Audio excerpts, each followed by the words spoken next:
जितनी भी माताएं एकादशी का व्रत करती, बहुत ध्यान से सुनना आज की कथा को। शायद जिंदगी में मिली ना मिली, पर ये कथा का रिश्ता तो बहुत ध्यान से सुनना। ध्यान से स्कंद पुराण यहाँ तक कहती है कि इस कथा के चरित्र को जो श्रवण कर लेता है उसको 26 एकादशी करना भी नहीं पड़ती। इस एकादशी की केवल ये कथा सुनकर ही वो तर जाता है। बहुत ध्यान से सुनना इसको, कथा तो बड़े भाव से सुन लो। सबसे पहला नियम एकादशी व्रत का सबसे पहला नियम है कि आप जिस दिन व्रत करो उसके एक दिन पहले भक्ति का संचार इस हृदय में कर लो। भक्ति का संचार इस हृदय में कर लीजिए। जिस दिन आप व्रत करो, जैसे एकादशी का व्रत कर रहे हो तो दशमी के दिन शाम का समय जब आवे, रात्रि जब होने लगे, शाम का समय आवे और रात्रि का आप जब भोजन ग्रहण करो तो उस भोजन में कोई ऐसा पदार्थ ग्रहण मत करिए जिस पदार्थ के कारण आपकी एकादशी बिगड़ जाए।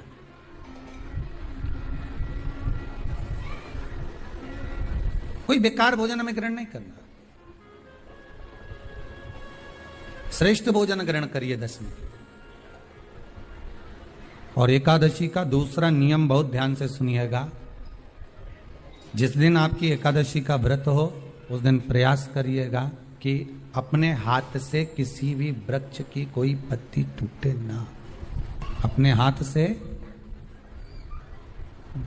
किसी भी वृक्ष की, पौधे की, किसी भी वृक्ष की पत्ती अपने हाथ से ना टूटे।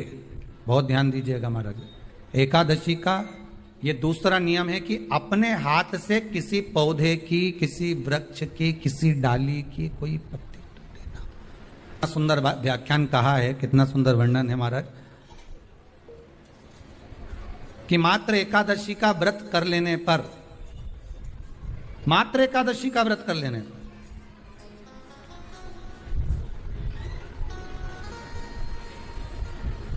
जो पूर्व में किया गया हमारा पाप कर्म है, हमने किसी जीव की हत्या करी है, हमने किसी को कष्ट प्रदान करा है, हमने किसी को अपशब्द कहा है, हमने किसी को ताने दिए, हमने किसी को आड़ा टेढ़ा कहा है, हमने किसी को गालियां दे दी है, मात्र एकादशी का व्रत ही कर लेने पर ये सारे जो दोष हैं वो समाप्त हो जाते हैं।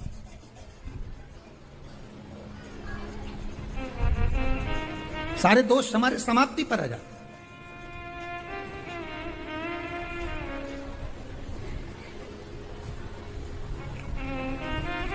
अब एक विचार करिएगा थोड़ा सा अपने मन में, अपने चित्त में, अपनी वृत्ति में एक बात उतारिएगा। एक अपने मन में एक बात को उतार कर रखिएगा कि आप अपने पाप को, अपने पाप कर्म को जिस दिन छिन्न करने वाले हो, समाप्त करने वाले हो, अपने पाप को आप जिस दिन समाप्ति पर लेकर जा रहे हो तो उसके एक दिन पहले आपको प्रसन्नता होना चाहिए कि नहीं होना चाहिए कि कल मेरा पाप कटने वाला है, कल मेरा पाप समाप्त होने वाला। जो मैंने पाप कर्म करा है वो समाप्त होगा, जो मैंने पाप कर्म करा है वो कल समाप्त हो जाएगा। तो एक दिन पहले आपके चेहरे पर प्रसन्नता हो कि ना हो?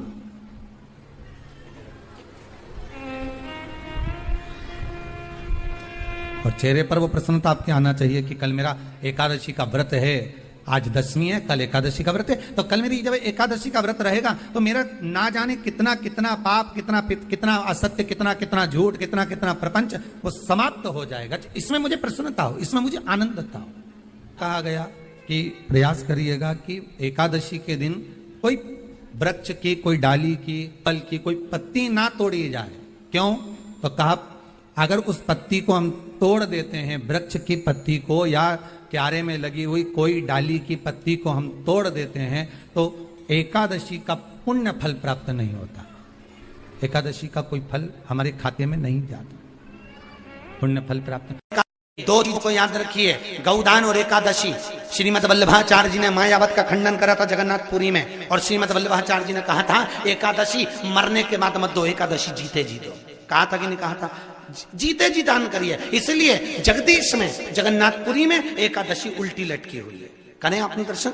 जगदीश में एकादशी को उल्टा लटकाया, क्यों? क्योंकि वल्लभ ने कहा कि एकादशी जीते जी दो। कई पंडितों कहते हैं तुम्हारे दादाजी मर गए, जब 12वें का दिन होता है ना तो पंडित जी संकल्प छुड़ाते हैं, देव एकादशी। बड़े बेटे ने 5 दे दी, छोटी बहू ने 3 दे दी, उसने 2 दे दी, उसने 2 दे दी, तो क्या तुम्हारे दादाजी भिखारी थे जो तुम्हारी एकादशियां लेकर जाएंगे?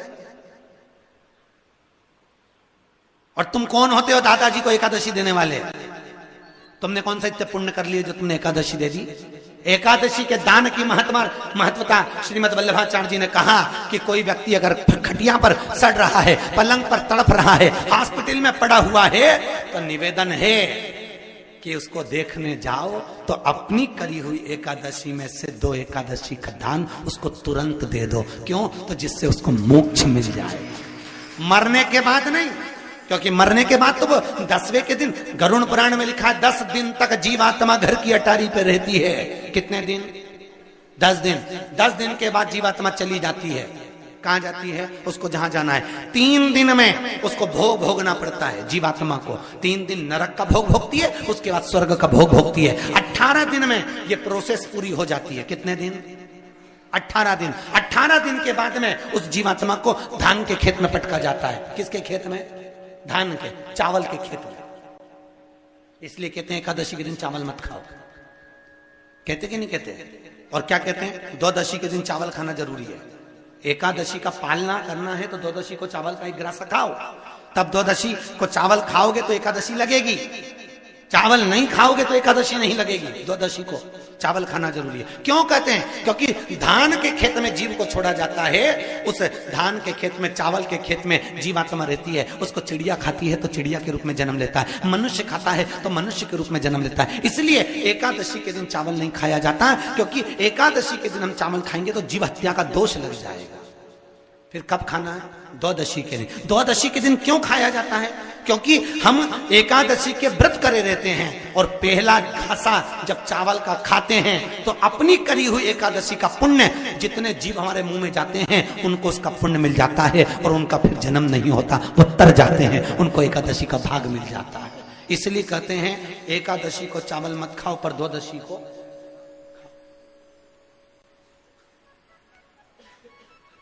खाइए। 10 दिन तक जीवात्मा है, और आपने एकादशी कब दान दी? बोलो जम के। 12वें के दिन, 13वें के दिन आपने एकादशी का दान दिया, वो मिली उनको? अरे बोलो अच्छे से। कई तो अभी तक कर रही होगी, हमारे दादाजी के निमित्त की कर रहे हैं, कर ले। फिर वही वाली बात आ गई, गुलाब के फूल में पानी। एकादशी के दिन शंकर भगवान को चावल का दाना चढ़ाना चाहिए कि नहीं चाहिए? किसी ने पूछा कि चावल का दाना एकादशी पर भगवान शंकर को चढ़ा सकते हैं, चावल का दाना शंकर जी को चढ़ाते क्यों है? पहले तो वो समझ। बेलपत्री का तो महत्व आपको बार बार बताया कि बेलपत्री शिव जी को क्यों चढ़ाई जाती है। कहीं रोग के लिए, कहीं बीमारी के लिए, कहीं किस कार्य के लिए, कहीं कोई कार्य के लिए, कहीं कोई कार्य के लिए। चावल का दाना अगर हम शंकर भगवान को चढ़ा रहे हैं तो क्यों चढ़ा रहे हैं? उसका कारण क्या है? चावल का दाना शिव को चढ़ाने का केवल एक कारण रहता है कि चावल को अक्षत कहते हैं। अक्षत का मतलब होता है अक्षय।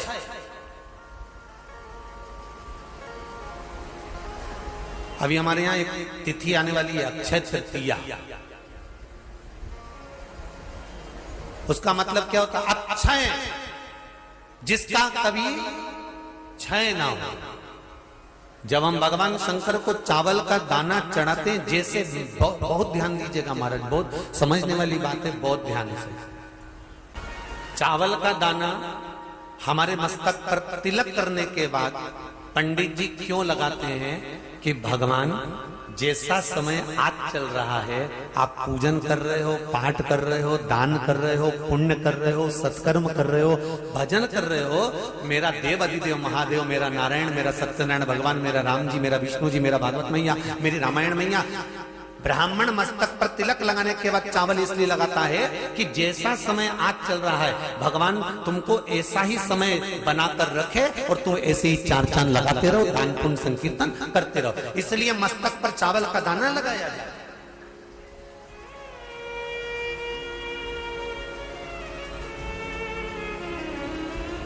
कोई मर जाता है, मरने के बाद जब तक पगड़ी नहीं होती तब तक माथे पर तिलक, चावल का दाना लगाया जाता है? जम के बोलो जरा। नहीं लगाते।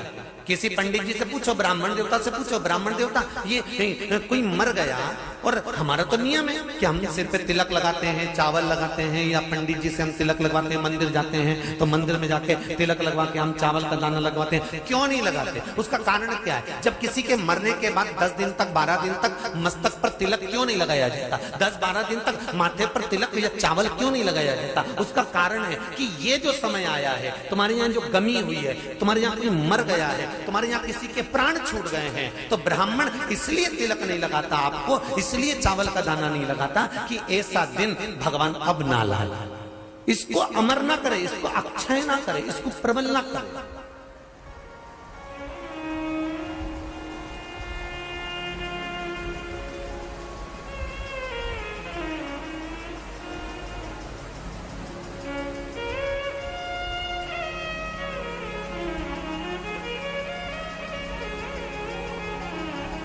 और जब चावल का दाना, तो यहां शिव महापुराण की कथा करी, चावल का दाना हम शिव जी को क्यों चढ़ाते हैं, भगवान को क्यों समर्पित करते हैं, भगवान की पूजन में अक्षत क्यों समर्पित करते हैं, चावल क्यों समर्पित करते हैं, उसका कारण क्या है? तो कहा आज मैंने जब चावल का दाना आपको समर्पित करा है, जिस भाव से, जिस विश्वास से, जिस श्रद्धा से, जिस मन से मैं आपको रिझा रही हूं, हे भोलेनाथ मेरी ये मनोकामना पूर्ण कर, इसको अक्षय कर देना, इसको अमर कर देना, बस इतनी कृपा आप कर।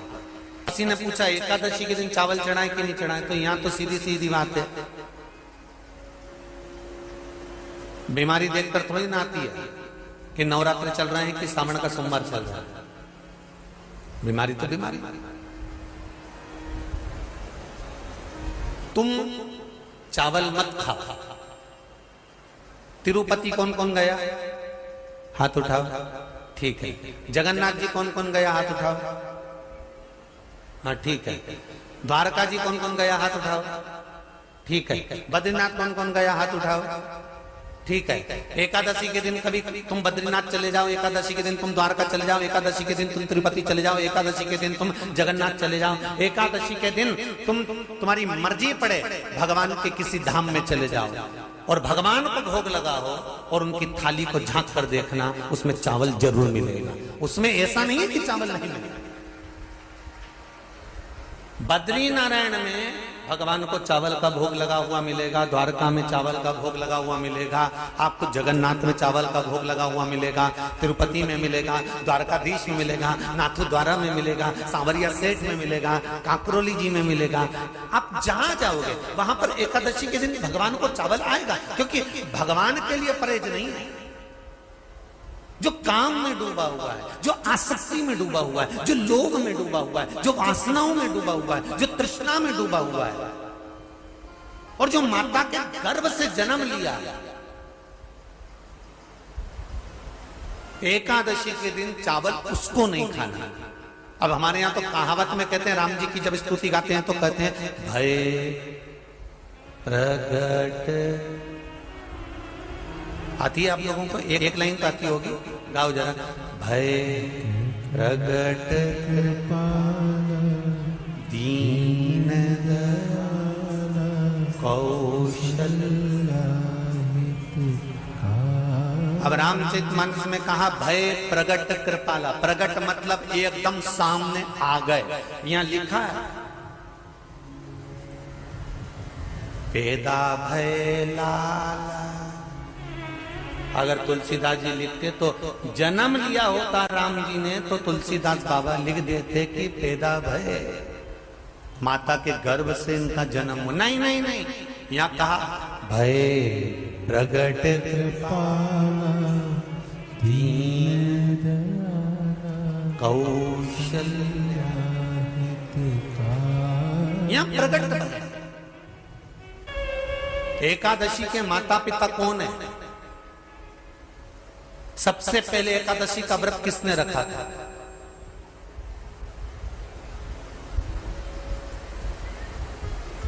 एकादशी का जन्म स्थान कहां है?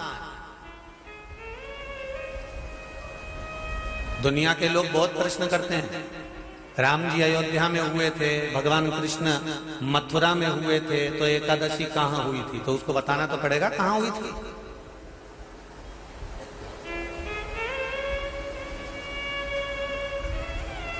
उसमें हमने वर्णन किया कि एकादशी के माता पिता कौन है, एकादशी का व्रत सबसे पहले किसने करा, एकादशी का जन्म कहां हुआ, एकादशी को क्यों चावल नहीं खाते, एकादशी के दूसरे दिन चावल का दाना खाना क्यों जरूरी है।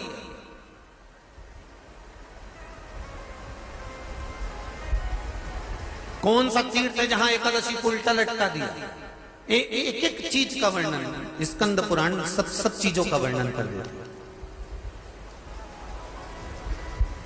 प्रत्येक तो यहां जो वर्णन आया कि आप मनुष्य जो माता पिता के गर्भ से, माता के गर्भ से जन्म लिया हो, संसार में जिसका जन्म हुआ हो और मृत्यु लोक में गर्भ की कैद में रहने के बाद जन्मा हो, उसको एकादशी के दिन चावल नहीं खाना चाहिए। महाराज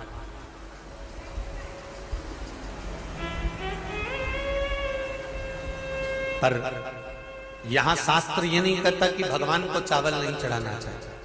यहां शास्त्र कहता है आप शिव जी को चाहे एकादशी हो, चाहे द्वादशी हो, चाहे प्रदोष हो, चाहे पूर्णिमा हो, चाहे अमावस्या हो, चावल का दाना आप भगवान शिव को